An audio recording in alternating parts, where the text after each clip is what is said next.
इस मानव शरीर को प्राप्त करने के लिए, इस देव दुर्लभ शरीर को प्राप्त करने के लिए कितने कितने ठोकरें, कितने कितने कष्ट उठाने नहीं पड़े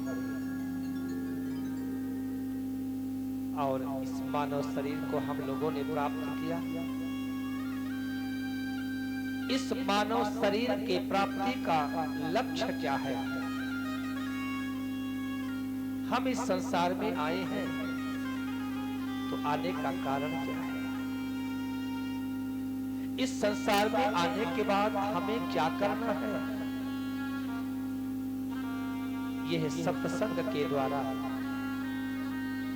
कथाओं के द्वारा ही हमें पता चलेगा कि हमारे इस मानव शरीर के आने का कारण क्या है। बिनु सत्संग विवेक न होई, राम कृपा प्रभु सुलभ न सोई। सत्संग के द्वारा, कथा के द्वारा, आचार्य सन्निधि के द्वारा, महापुरुषों के द्वारा ये हमें मार्ग प्रशस्त होता है। तो आए हम सभी भगवान के नामों का उच्चारण करें, क्योंकि भगवान के नाम का बड़ा ही महत्व है। जैसे खूब ढेर सारी रुई रखी हुई है, खूब ढेर सारा कूड़ा करकट रखा हुआ है, तो उस ढेर सारे कूड़े को या रुई को जलाने के लिए ढेर सारी माचिस की आवश्यकता नहीं, ढेर सारी तिल्ली की आवश्यकता नहीं, बल्कि हो भरा हुआ रुई का ढेर एक ही तिल्ली से जल करके भस्मीभूत हो जाता है। उसी प्रकार से हम मानव जीवन को प्राप्त करके मनसा वाचा कर्मणा के द्वारा जो अनेकों प्रकार के दोष हो जाते हैं, अपराध हो जाते हैं, पाप हो जाते हैं, उन पाप को, दोष को, अपराध को जलाने के लिए, नष्ट करने के लिए एक ही तिल्ली से भरा हुआ जो दोष है, पाप है, वो जल करके भस्म हो जाता है। तो आए हम सभी भगवान नाम का संकीर्तन करें, तत्पश्चात भक्ति स्वरूपा रामा देवी जी के यहाँ तीनों बहनों, बहनोई और समस्त इष्ट मित्र परिवार आत्मीय जनों के सहयोग से, सभी के अथक प्रयास से हम सभी लोग अमरकंटक धाम में स्थित इस पेंड्रा पवित्र नगर में गुप्ता परिवार में हम सब लोग भागवत के माध्यम से ज्ञान गंगा में स्नान करते हैं। नटवर नागर नंदा भजो रे मन गोविंदा, नटवर नागर नंदा भजो रे मन गोविंदा, नटवर नागर नंदा भजो रे मन गोविंदा, नटवर नागर नंदा। प्रेम से श्याम सुंदर मुख चंदा भजो रे मन गोविंदा, श्याम सुंदर मुख चंदा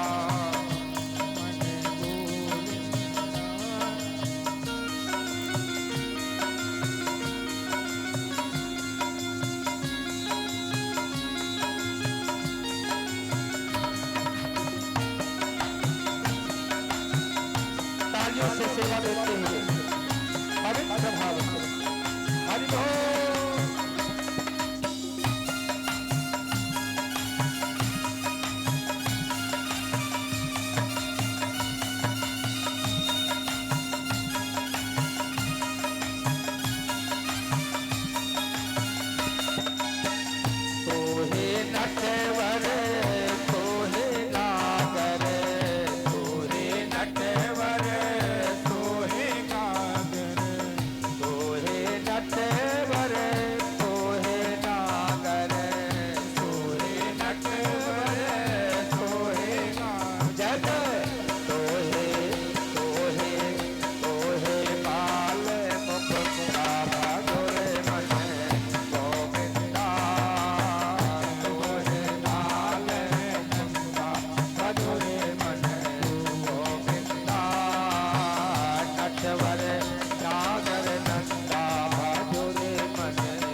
सखियों में राधा जो बड़े हैं, सब सखियों में राधा जो बड़े हैं, सब सखियों में राधा जो बड़े हैं, सब सखियों में राधा जो बड़े हैं। ओ नदियों में गंगा भगोरे मन गोविंदा,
जगशयनम्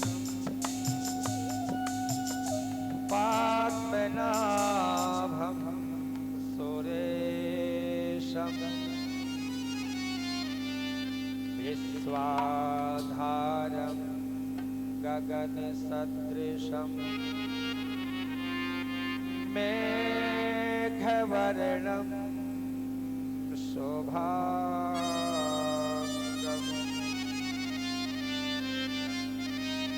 लक्ष्मीकान्तं कमलनयनं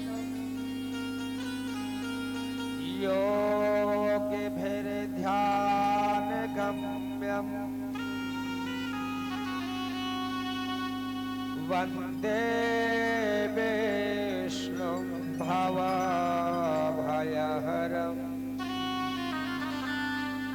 सर्वलोकैकनाथम्।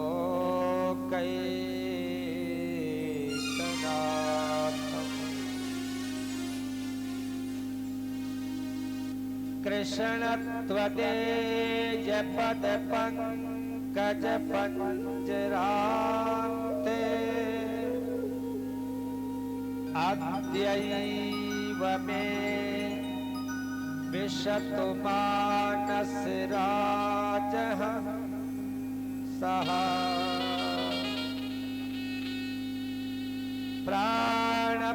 प्राणप्रयाण समये कफवात पित्तैः कंठावरोधन विधौ स्मरणं क्वतस्ते। राम नाम की लूट है, लूट सके तो लूट,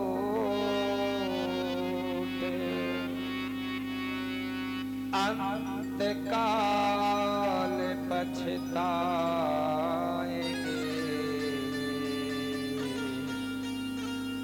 जब प्राण जाएंगे छूट।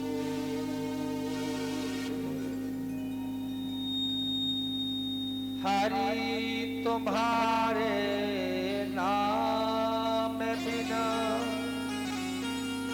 सोना सब संसार,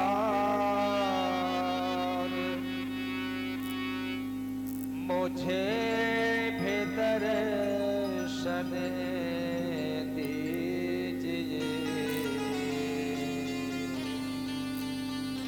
नंद जो के राज कुमार,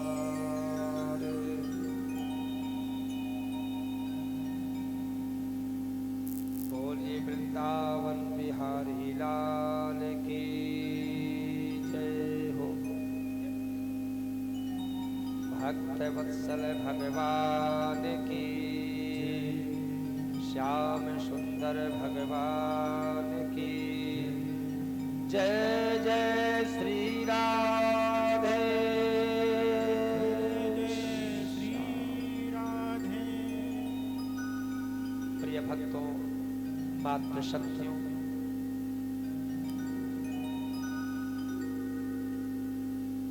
कल हम सभी लोगों ने श्रीमद्भागवत के प्रथम दिवस के उपलक्ष्य में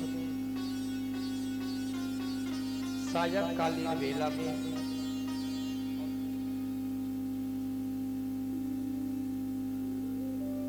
जल यात्रा, देव पूजन और ये शोभा यात्रा जो की जाती है, इसका कारण क्या है? हम लोगों ने बड़े ही पवित्र मन से, धूमधाम से नगर भ्रमण किया। तो प्रथम यह प्रश्न उठता है कि नगर भ्रमण क्यों किया जाता है? ये नगर की परिक्रमा वाद्य यंत्र के द्वारा, सुंदर सुंदर सुसज्जित कलशों के द्वारा भाव से ये जो यात्रा की जाती है इसके अनेकों कारण, लेकिन मुख्य कारण है हम समस्त नगर देवों को, स्थान देवों को, ग्राम देव, पितृ देव, इन समस्त देवों को हम लोग चल चल करके निमंत्रण देते हैं। समस्त भक्तों को चल करके निवेदन करते हैं कि अमुक स्थान पर या हमारे कुटिया में भागवत प्रारंभ हो रही है, आप सभी देवगण, आप सभी भक्तगण जरूर पधारे। इसीलिए नगर भ्रमण किया जाता है। श्रीमद्भागवत का प्रथम दिवस कल हम लोगों ने संपन्न किया था। ये श्रीमद्भागवत है क्या? इस श्रीमद्भागवत में 4 अक्षर हैं। भागवत, ये चारों अक्षर धर्मार्थ काम मोक्षम च विन्दते, ये 4 अक्षर भागवत में है और ये चारों अक्षर धर्म, अर्थ, काम और मोक्ष को प्रदान करने वाला है।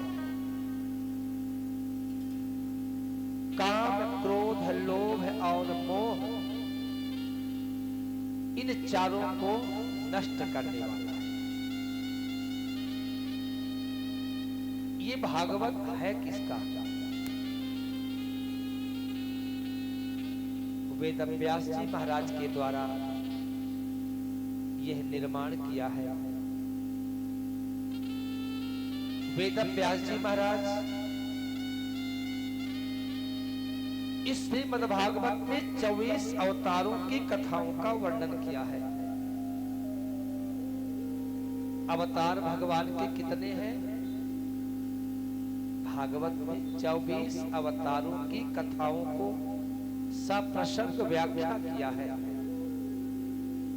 और उन्हीं अवतारों में 24 में श्री व्यास जी महाराज भी माने जाते हैं।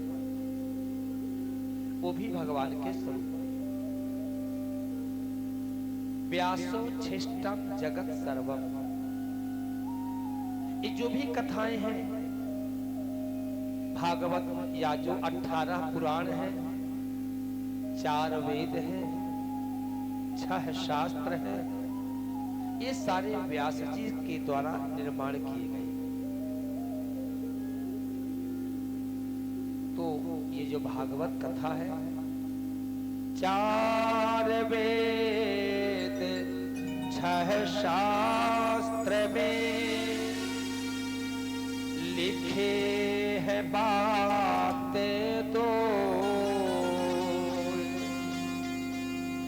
दुख देते दुख होते हैं, सुख देते सुख हो।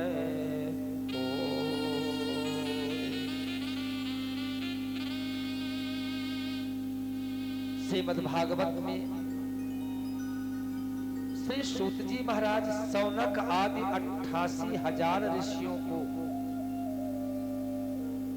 नैमिषारण्य में इसी भागवत को, इसी कथा को श्रवण करा रहे हैं। इसे श्रीमद्भागवत को मैत्रेय जी महाराज उद्धव जी को बद्री नारायण में श्रवण करा रहे हैं। इसी पावन पवित्र भागवत को सनत, सनातन, सनंदन और शरद कुमार ये चारों ऋषि हैं, देवर्षि नारद आदि को श्रवण करा रहे हैं। इसी श्रीमद्भागवत अमर कथा को भगवान भोलेनाथ कैलाश पर्वत पर सती पार्वती जी को श्रवण करा रहे हैं। इसी श्रीमद्भागवत को श्री सुखदेव जी महाराज राजा परीक्षित को गंगा जी के तट पर शुक ताल में श्रवण करा रहे हैं। और यही श्रीमद्भागवत की कथा हम सभी अमरकंटक की तलहटी पर भगवती पराम्बा मां नर्मदा जी की गोद में, इस पेंड्रा में, अध्यात्म नगरी में, गुप्ता परिवार में हम सब लोग श्रवण कर रहे हैं। यह श्रीमद्भागवत वैष्णवों का परम धन है। इसमें शंका होती है कि श्री वैष्णव कौन होते हैं? श्री वैष्णव जन तेने कहियो जो पीर पराई जाने रे। वैष्णव का मतलब होता है पवित्रता। जब हम लोग कहीं लंबी यात्रा में निकलते हैं तो मार्ग में लिखा रहता है कई बार श्री वैष्णव ढाबा। तो वैष्णव का मतलब होता है पवित्रता का स्वरूप। तो ये किसका धन है? जिसका अंतरात्मा, जिसका हृदय पवित्र है, जिसका मन पवित्र है, ऐसे उन श्री वैष्णवों का ये परम धन है। और वैष्णव के और सारे अर्थ हैं। वैष्णव का मतलब होता है जिनके हृदय में दया की भावना हो,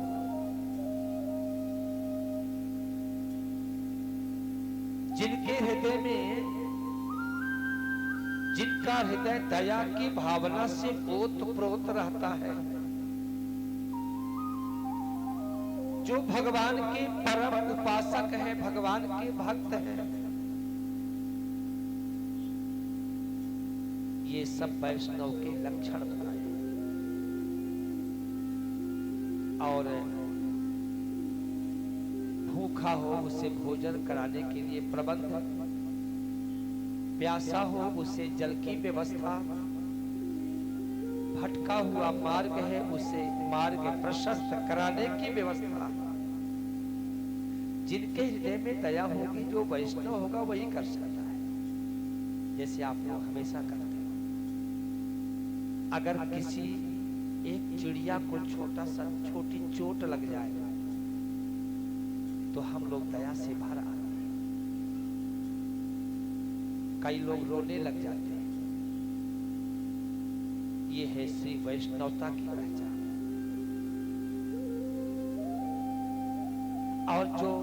निर्दयी होते हैं, उठा करके किसी पक्षी को, पशु को एक ही बार में आघात कर देते हैं और बड़े खुश होते हैं। जिनके हृदय में दया नहीं है वो निर्दयी कहलाते हैं।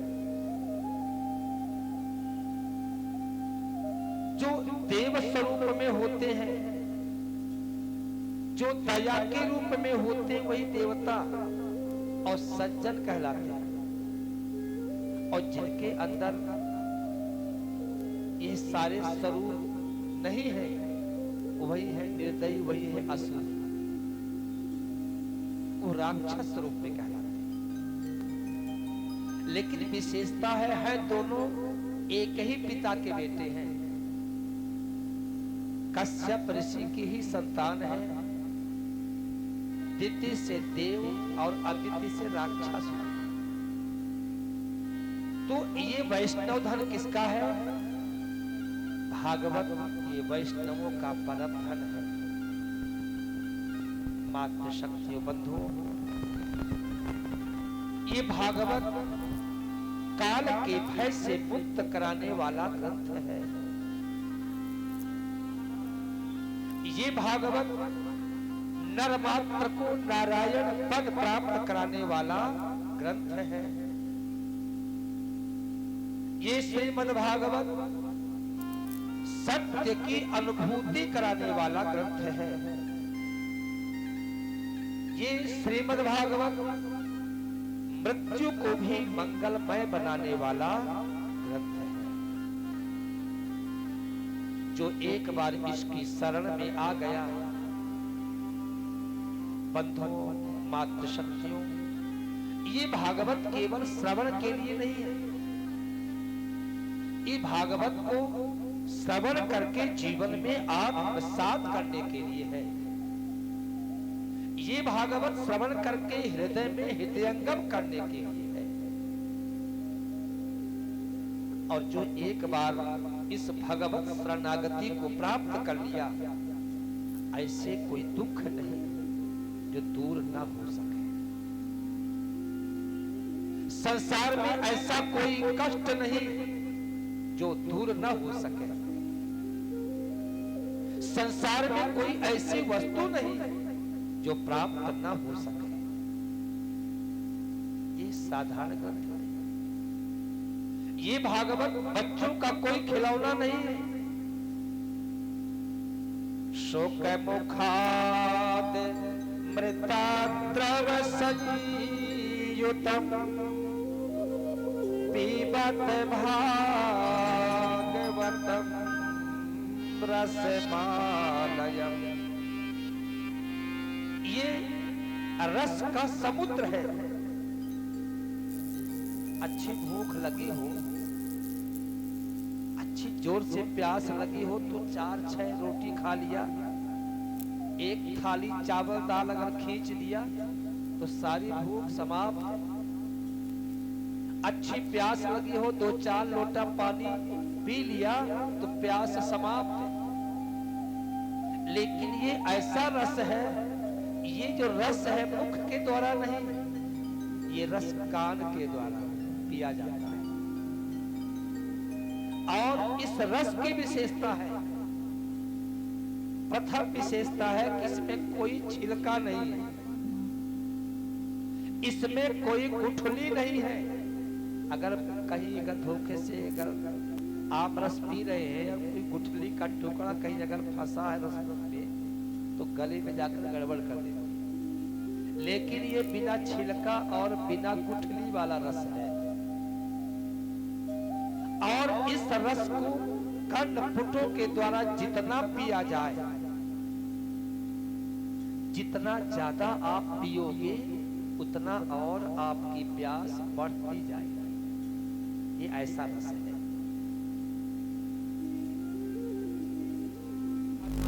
बंधुओं, ये काल के भय से मुक्त कराने वाला ग्रंथ है। ये महापुरुषों और भगवत वाणी का स्वरूप है। ये भागवत भगवान श्याम सुंदर का जिस समय गोलोक धाम के लिए प्रयाण हो रहा था, क्योंकि ये जो संसार है क्षीर्यते इति संसारः, जो चलायमान है, जो नाशवान है, वही संसार। जो भी संसार में आया है, इससे मानव रूप बना करके उसको सभी को जाना पड़ा है। भगवान श्याम सुंदर का जिस समय गोलोक धाम के लिए प्रयाण हो रहा था, उस समय भगवान श्याम सुंदर के मित्र उद्धव जी सारे द्वारिकापुरी के मंत्री हैं, महामंत्री हैं, बृहस्पति महाराज के परम शिष्य। उद्धव जी को पता चला, आकर के चरणों में गिर पड़े, महाराज मेरे प्रभु, मैंने सुना है कि आज संसार से आप जा रहे हैं। भगवान ने कहा, उद्धव अब मेरे जाने का अंतिम समय आ गया है। उद्धव जी रो रो करके छाती पीटने लगे, महाराज हमारी आपकी कैसी पवित्र मित्रता थी, कैसा स्नेह था, मैं आपके वियोग को सहन कैसे कर पाऊंगा, मैं आपके वियोग को सहन नहीं कर पाऊंगा, मुझे भी आप साथ ले चलो। भगवान द्वारिकाधीश कहने लगे, अगर आपको मेरा दर्शन चाहिए, अगर आप साथ चलने की बात करते हो तो साथ चलो, लेकिन साथ जाने वाला किसी किसी का कई बार पैर भी फिसल जाता है, क्योंकि यात्राएं सुगम नहीं होती, बड़ी कठिन होती।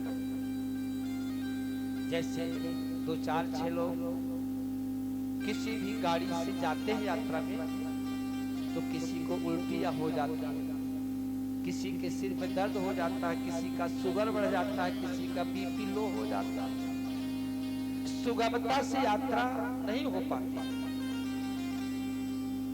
तो उद्धव आप मेरे साथ चलोगे या मेरा दर्शन करोगे, आपकी इच्छा क्या है? बोले प्रभु आपका दर्शन होता रहे, क्या करना है साथ, आपका दर्शन हो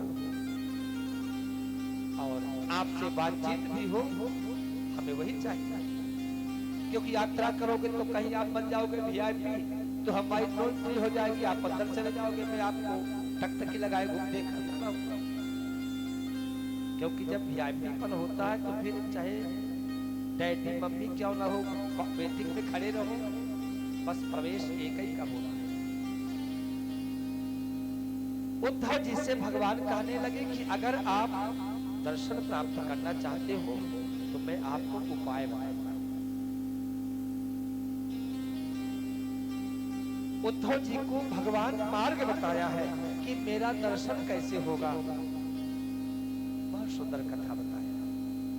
श्रीमद् भागवताख्योऽयं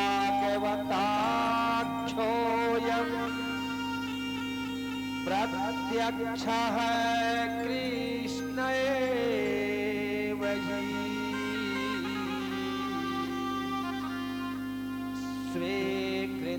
स्वीकृतोऽसि मया नाथ मोक्त्यर्थं भवसागरे।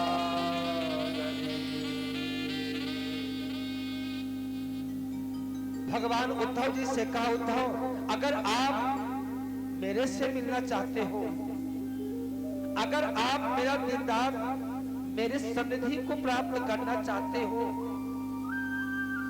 श्रीमद् भागवताख्योऽयं प्रत्यक्षः कृष्ण एव हि। ये जो भागवत है, ये जो सत्संग है, ये जो कथाएं हैं, ये जो वेद पुराण है, ये जो ग्रंथ है, ये क्या है? ये मेरा ही स्वरूप है। प्रत्यक्ष कृष्ण एव हि, ये कृष्ण का ही स्वरूप है उद्धव, ये मेरा ही स्वरूप। अगर तुमने पवित्र भाव से इसको स्वीकार कर लिया अगर तुम मान लिए स्वीकृतोऽसि मया नाथ मुक्त्यर्थं भवसागरे, इस भवसागर से वो जीव मुक्त हो जाता है। जो मेरा सत्संग श्रवण करेगा, जो मेरी कथाओं को श्रवण करेगा, जो मेरा सुंदर यशोगान करेगा, मेरा संकीर्तन करेगा, यही कलयुग में श्रेष्ठ साधन बताया। भगवान की प्राप्ति, भगवत दर्शन का यही श्रेष्ठ मार्ग है। श्रीमद्भागवत नर मात्र को नारायण पद प्राप्त कराने वाला ग्रंथ है। बोलिए भक्तवत्सल भगवान की। तो श्रीमद्भागवत कथा के पूर्व जब हम लोग कोई अच्छा कार्य करते हैं तो मंगलाचरण किया जाता है, भजन की प्रस्तुति होती है, गणेश जी की वंदना होती है, श्लोक आदि का वाचन किया जाता है। घर में कोई मंगल कार्य होता है तो मातृ शक्तियों के द्वारा भजन की प्रस्तुति होती है। सुंदर सुंदर ढोल से, तबले से, मजीरा से, झांझ से घरों में सुंदर भजन आप लोग करा करते हैं। जब कोई मंगल कार्य होता है, नवरात्रि महोत्सव है, घर घर में सत्संग हो रहा है, मंदिरों में, अलग अलग स्थानों में, तो मातृ शक्ति बंधु श्री सूत जी महाराज सौनक आदि 88,000 ऋषियों को यही श्रीमद्भागवत कथा श्रवण करने के पूर्व नैमिषारण्य में, ये नैमिषारण्य है कहाँ? लखनऊ से 100 किलोमीटर आगे, सीतापुर डिस्ट्रिक्ट, उत्तर प्रदेश। नैमिषारण्य का मतलब होता है जहां पर भगवान नारायण का चक्र स्थापित हुआ हो। नेमी का मतलब होता है भगवान नारायण का चक्र, और अरण्य का मतलब होता है जंगल। जिस स्थान पर जंगल में भगवान का चक्र स्थापित हुआ हो वही नैमिषारण्य कहलाया। और नैमिषारण्य इस मृत्युलोक में 8 वैकुंठ बताया है। कितने? 8 अष्टभू वैकुंठ है, लेकिन मृत्युलोक में 8। जैसे नैमिषारण्य वो भी एक वैकुंठ है, देवलोक। पुष्कर आप लोग गए होंगे सब लोग। पुष्कर जो अजमेर के पास राजस्थान में, वो भी वैकुंठ है। बद्री नारायण वो भी वैकुंठ है। वृंदावन, श्रीरंगधाम, नाथ, रामेश्वरम, अयोध्या, ये सब वैकुंठ है। तो सूत जी महाराज सौनक आदि 88,000 ऋषियों को कथा श्रवण कराया, और यही पवित्र कथा शुक्र देव जी महाराज राजा परीक्षित को श्रवण कराया। तो कथा श्रवण के पूर्व मंगलाचरण किया है। तो जिस मंगलाचरण को पहले इस शरीर के द्वारा, तत्पश्चात उसको आप लोग भी दोहराएंगे। बड़े भाव के साथ आप ध्यान लगाए, भगवान के श्री चरणों का चिंतन करते हुए ओम नमो भगवते वासुदेवाय। शंकर भगवान की जय। सच्चिदानंद रूपाय। श्रीमद्भागवत की महात्म्य का ये प्रथम श्लोक है, पहला श्लोक। सुशील भैया, ये प्रथम श्लोक है भागवत के महात्म्य का प्रथम श्लोक, प्रथम अध्याय। और इस श्रीमद्भागवत के प्रथम अध्याय में, प्रथम श्लोक में ही सर्वप्रथम स्मरण किया गया, वंदना किया गया। किसका? सच्चिदानंद रूपाय। प्रथम स्तुति किया है सत्य रूप में, सत्य की। प्रथम बार वंदना किया किसकी? सत्य। तो सत्य क्या है? भगवान का साक्षात स्वरूप है। तो भागवत आप लोग कितने बार सुने होंगे? 2, 4, 6, 10 बार सुने होंगे। और बहन लोग तो हमारा ख्याल है कि 50 सैकड़ों सुने होंगे, क्योंकि जिधर से जाओ उधर ही भाग। जिस गली से आप निकल जाओ, ऐसी सनातन की लीला शुरू हुई है कि जिस गली से अगर चले जाओ उधर भागवत की कथा की आवाज कान में जरूर सुनाई पड़े। लेकिन भोजन हम भरपेट कर लिया, उसकी महत्ता नहीं। भोजन अगर 2-4 थाली अगर खींच लिया, चावल दाल चटनी मिल गई है, घी मिल गया, उसमें छौंका लगा वाला, तो 2-4 गिलास तो दाल का जूस ही पी जाती है। चावल लगभग 4-6 कुंटल, 10-20 कुंटल तो चावल खा ही गए होंगे जब से पैदा हुए। पता नहीं कहाँ कहाँ दिमाग जाता है। विश्वामित्र ने कहा इसीलिए तो हम तुम्हारे पास आए, उसी राज्य को लेने ही तुम्हारे पास आए। रघो को लरीती सदा चलिया, रघो को लरीती सदा चलिया, रघो को लरीती सदा चलिया। प्राण जाई पर वचन न जाहि। ऋषि मुनि महात्मा भगवान से सूर्य से प्रार्थना करते हैं। 88,000 ऋषि अज्ञान ध्वंस पे ध्वंस, कोटि सूर्य समप्रभा, सोता कथा सारम मम कर रसा यदम। सौनक आदि ऋषियों ने प्रार्थना किया है, ऐ सतगुरु आपका जो ज्ञान है हमारे अज्ञान रूपी अंधकार को सदा सदा के लिए नष्ट करने वाला है। और आपका ज्ञान का जो वह प्रभाव है, करोड़ों करोड़ों सूर्यों के समान जो भगवान सूर्य का प्रकाश है, वही प्रकाश आपके पवित्र ज्ञान का है। ऐसे उस पवित्र ज्ञान के द्वारा आप हमारे भटके हुए मार्ग को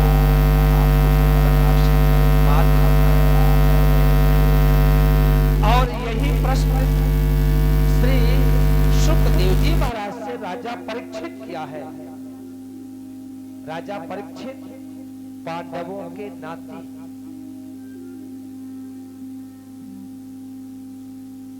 पांचों पांडवों के नाती है राजा परीक्षित। और राजा परीक्षित साराग्राही राजा है। छोटी सी अवस्था में पांडवों ने राजा परीक्षित को राजपाट सारा हस्तिनापुर राज्य सौंप करके चले गए बद्रीनारायण, भगवत आज्ञा प्राप्त करके। उस समय राजा परीक्षित जब सयाना हो गए, जब थोड़ा समझदारी आई, तो जंगल जाते हैं शिकार करने के लिए। और जैसे मार्ग में जाते हैं, एक अंगुष्ठ स्वरूप का, काले स्वरूप में, जिसका हृदय भी काला है और जिसकी क्रियाएं भी काली है, धर्म रूपी वृषभ यानी बैल के मार मार के 3 पैरों को तोड़ डाला था। वो कौन था? कलयुग। वह कलयुग धर्म रूपी बैल रूपी धर्म के 3 पैर तोड़ डाला था। सत्य, पवित्रता और दया, तीनों पैर को मार मार के तोड़ डाला था। जैसे चौथे चरण में हाथ लगाया, चौथा चरण दान रूपी चरण, उसी समय राजा परीक्षित वहां प्रकट हो जाते। कलयुग को दंड दिया है। कलयुग ने कहा महाराज मैं बहुत बड़ा अपराधी हूं, मेरे अनेकों दोष हैं, मैं दोषों का खजाना हूं। कलह कलह प्रिय, मुझे कलह अत्यंत प्रिय है। आपस में झगड़ा करा देना, आपस में द्वेष करा देना, ये मेरा स्वरूप है। और ये सारे, चाहे त्रेता हो, चाहे सतयुग हो, चाहे द्वापर हो, कलयुग हो, ये चारों प्रभु के द्वारा ही तैयार किए गए। तो आप मुझे दंडित मत कर। मैंने गलती तो बहुत बड़ी किया, लेकिन रहा भी नहीं जाता, क्योंकि मैं गलती का पुतला ही मेरा शरीर है। राजा ने कहा आए कलयुग, यस्य राष्ट्रे प्रजाः सर्वा त्रस्यन्ते साध्व साधुभिः, यस्य मत्तस्य नश्यन्ते